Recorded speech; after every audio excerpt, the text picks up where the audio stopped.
ตีพายกินกับตีส้มเอาอยู่เวียดนามมีปลาบทันแดกไหมฮะเวียดนามปลาบทันแดกแม่นบ่แม่นพายกินกับตีส้มเอาพายเสียเราบ่ได้กินเอาแบบนั้นเลยเปล่าบวงมันมีอันเดียวเห็นจะไรสักกับตีส้มเอาพายชนะจึงได้กินมาพายอยากตีส้มเอา1 2 3น่าบุญจังกูเฮ้ยยายได้เปล่าพวกเจ้าเสียยาได้มาเต้นคนไงไปนี่ได้อี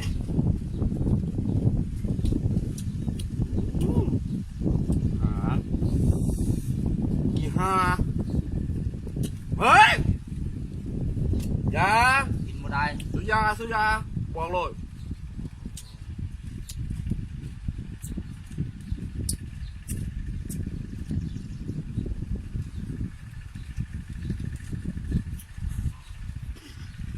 เดี๋ยวที่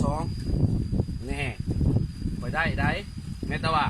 โอ้บุฟเฟ่มันจักเถื่อแนวนี้แล้วบ่ได้กินจักเถื่อแหละโอ้ยเขาเจ้าตี้ออกบ่เก่งเองโอ้พวกคอยอ่านใจพวกเจ้าออกมัดแห้งยาไรตีส้มเสียจะสิไม่กินจะไรบ่ได้บ่หรอยามได้สิได้กินจักเถื่อเจ้าก็ต้องตีให้ได้ที่บอกเองตีส้มบ่ได้เอง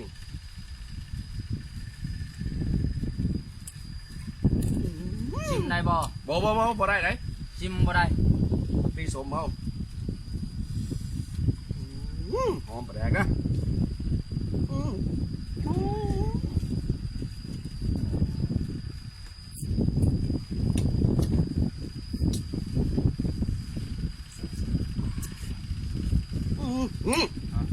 อย่า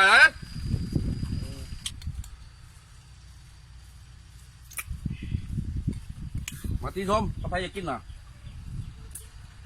นี่บุฟเฟ่มันบ่ได้เนาะเอาเลยบ่เอาเลย1 2 3เจ้าบ่เจ้ากันบ่เจ้าไม่แล้วยาวนี่เจ้ากันมาเฮ้ยกูอีกแล้วพี่หามึงเฮ้ยอย่าไรเฮ้ยชิมบ่ได้ป่ะเอามือเจ้าตีส้มเองบ่ได้เองโอ้บุฟเฟ่มันนี่ตายดิอย่าได้ป่ะชิมนะตีมึงไงไปนี่ไหนนี่ชิมน้อยหนึ่งแน่บ่ได้นะเจ้าตีส้มบ่ได้โอ้แฟร์เปียบเฮาแล้วแนวนี้นะอย่าเย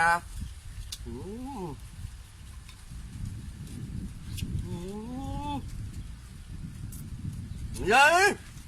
งด